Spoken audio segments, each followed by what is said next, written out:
Vous êtes-vous déjà demandé ce qui est arrivé au tout premier meurtrier de l'histoire de l'humanité? Nous connaissons tous l'histoire de Caïn et Abel. Un frère a tué l'autre par jalousie. Mais que s'est-il passé ensuite? La Bible nous dit que Dieu a puni Caïn mais ne l'a pas tué. Il l'a condamné à l'errance et l'a simplement laissé partir. Où est-il allé? Qu'a-t-il fait? Et comment sa vie s'est-elle achevée? Aujourd'hui, nous allons nous lancer sur les traces de Caïn pour démêler l'une des énigmes les plus anciennes et les plus sombres. Non seulement des faits bibliques vous attendent, mais aussi des théories absolument folles auxquelles vous n'avez probablement jamais pensé. Préparez-vous, ça va être passionnant. Alors, faisons un rapide rappel de comment tout a commencé. Adam et Ève eurent 2 fils, Caïn, qui cultivait la terre, et Abel, qui gardait les moutons. Tous deux offrirent des présents à Dieu, mais le don d'Abel fut accepté favorablement, tandis que celui de Caïn ne le fut pas. Caïn ne put maîtriser sa jalousie et sa colère. Il attira son frère dans les champs et le tua. Ce fut le premier meurtre, la première manifestation de la cruauté humaine. Et lorsque Dieu demanda à Caïn où était son frère, celui-ci répondit par cette phrase insolente devenue célèbre: « Suis-je le gardien de mon frère ?» Bien sûr, il ne put tromper Dieu. La punition suivit immédiatement, mais un châtiment très étrange. Ainsi, Caïn reçoit sa punition, et c'est là que les choses deviennent vraiment intrigantes. Dieu ne se contente pas de le bannir. Il lui impose une malédiction particulière, mais y ajoute également une protection. Voyons ensemble en quoi consiste cette punition. Dieu dit à Caïn: « Désormais tu es maudit. La terre qui a bu le sang de ton frère ne te donnera plus sa force. » Qu'est-ce que cela signifie en termes simples? Caïn était agriculteur, un cultivateur. Désormais son labeur principal, tout ce qu'il savait faire, devient vain. Partout où il ira, la terre sous ses pieds sera stérile. Il est condamné à la faim et à une errance perpétuelle. Il devient le premier exilé, le premier vagabond sans foyer de l'histoire, et Caïn sombre dans le désespoir.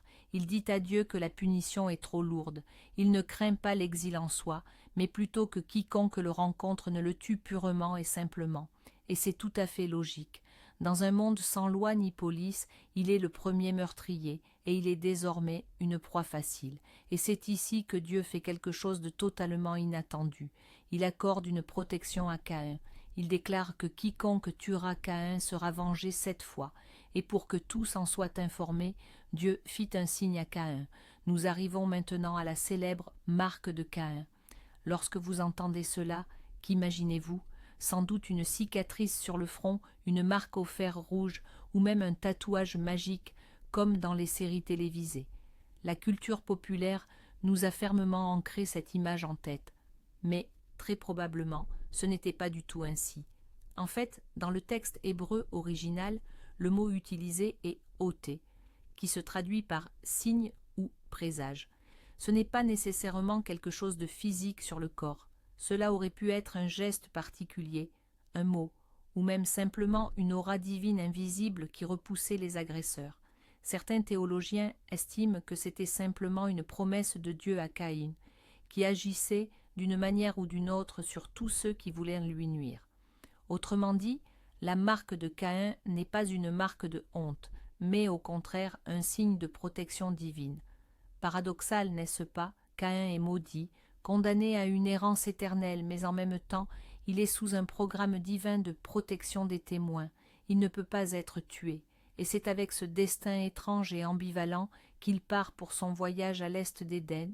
Ainsi, notre exilé, portant la malédiction divine et la protection divine, part vers l'est de l'Éden. La Bible nous dit qu'il s'installa au pays de Nod. D'ailleurs, le mot Nod lui-même, de l'hébreu ancien, signifie errance ou exil. Autrement dit, ce n'est pas tant le nom d'un pays précis qu'une description de son état. Il s'établit donc dans la terre de l'errance. Mais la Bible nous présente ici un verset qui déconcerte de nombreux lecteurs depuis des millénaires. Je cite: « Caïn connut sa femme, elle conçut et enfanta Enoch. » Attendez, quelle femme? D'où venait-elle?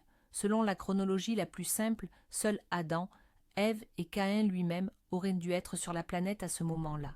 Qui a-t-il rencontré dans cette terre déserte? Y avait-il donc d'autres êtres humains qui y vivaient?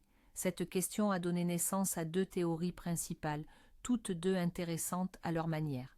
La première et la version théologique la plus officielle affirme que Caïn épousa l'une de ses sœurs. Oui, selon nos critères modernes, cela semble pour le moins très étrange et inapproprié. Mais il faut comprendre le contexte. Au tout début de l'histoire humaine, alors qu'il n'y avait que très peu de personnes, les mariages consanguins étaient le seul moyen d'assurer la survie de l'espèce. Les interdictions à leur encontre n'apparaîtront dans les lois de Moïse que bien plus tard. La Bible dit clairement qu'Adam et Ève eurent des fils et des filles.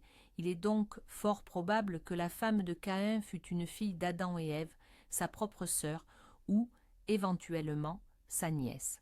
Simple et un peu glaçant. Mais il existe une autre théorie, bien plus audacieuse. C'est l'hypothèse des préadamites.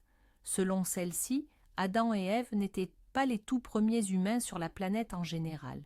Ils étaient les ancêtres d'une seule lignée spécifique de l'humanité, celle d'où descendra plus tard le peuple juif. Et au pays de Nod, comme ailleurs, d'autres tribus, d'autres êtres humains, créés par Dieu auparavant, vivaient déjà. Et Caïn aurait simplement trouvé une femme issue de l'une de ces tribus. Cette théorie n'est pas reconnue par la plupart des églises, mais elle résout élégamment l'énigme de la femme de Caïn et de la population de sa future ville. Plus étonnant encore, contrairement à l'image que l'on se fait de lui, celle de l'éternel vagabond solitaire, Caïn fait quelque chose de tout à fait surprenant et, à première vue, illogique. Il engendre un fils qu'il nomme Enoch. Et que fait donc cet éternel errant, maudit sur une terre stérile? Il bâtit une ville, la première de l'histoire de l'humanité, et il la nomme en l'honneur de son fils, Enoch. Un instant. Prenons le temps d'y réfléchir. L'homme à qui Dieu a littéralement dit « Tu seras un exilé et un errant sur la terre » va et fonde une ville. Une ville est un symbole de stabilité, de sédentarité, de communauté. C'est l'exact opposé de l'errance. Comment est-ce possible? Il y a, là encore, plusieurs interprétations. La première, la plus dramatique, est qu'il s'agissait d'un acte de défi, un acte de désobéissance envers Dieu. C'est comme si Caïn disait « Ah, tu me condamnes à des errances éternelles. Eh bien, moi, je bâtirai des murs, je créerai mon propre monde, ma forteresse, et je n'aurai plus besoin d'aller nulle part. » C'est la tentative d'un homme de surmonter la malédiction divine par ses propres forces. Ne pouvant trouver la paix sur la terre donnée par Dieu, il crée donc sa propre terre, artificielle, entourée de murs. La seconde interprétation est plus profonde, plus psychologique. Peut-être la malédiction de Caïn n'était-elle pas tant physique que spirituelle. Il aurait pu bâtir une ville, s'entourer de gens, voire fonder une dynastie. Mais au fond de lui, dans son âme, il est resté à jamais un exilé. Il était seul au milieu de la foule. La ville devint pour lui non pas un foyer mais une cage dorée qui lui rappelait constamment ce qu'il avait perdu, la paix de l'âme et son lien avec Dieu. Dans tous les cas, cet acte fait de Caïn non seulement un meurtrier, mais aussi le père de la civilisation. Ce sont ses descendants, selon la Bible, qui inventeront les métiers, la musique, le travail des métaux.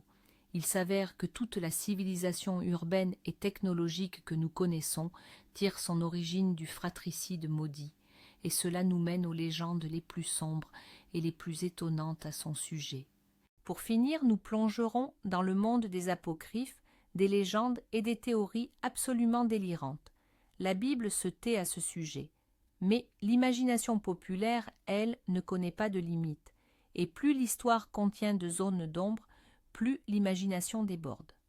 Abordons donc la théorie la plus populaire et la plus choquante, que vous avez certainement entendue si vous regardez des séries surnaturelles. Caïn était le premier vampire.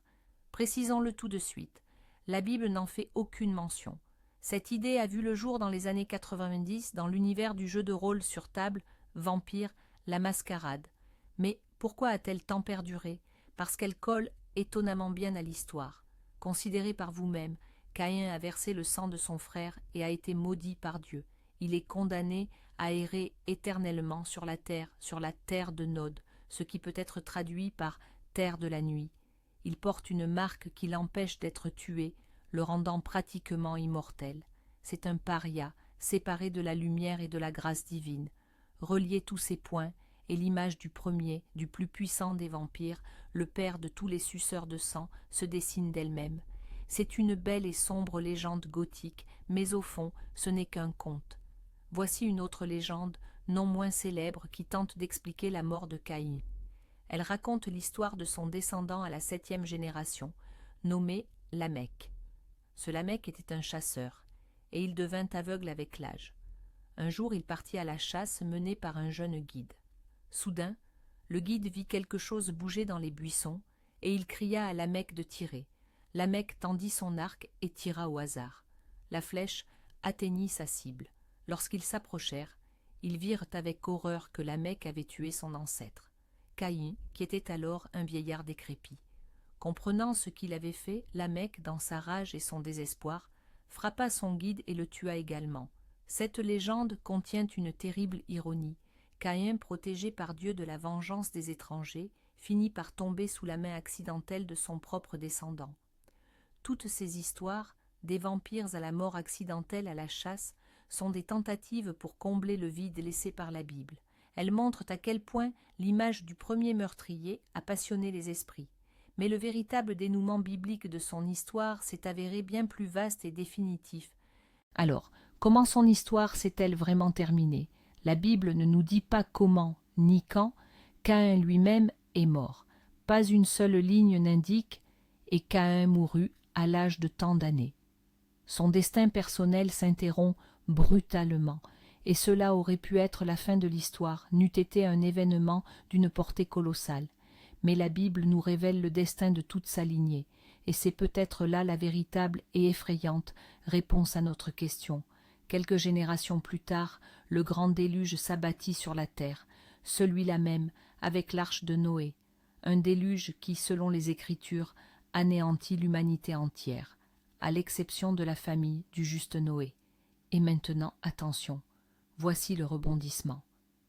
Noé était un descendant de Seth, le 3e fils d'Adam et Ève, né après le meurtre d'Abel.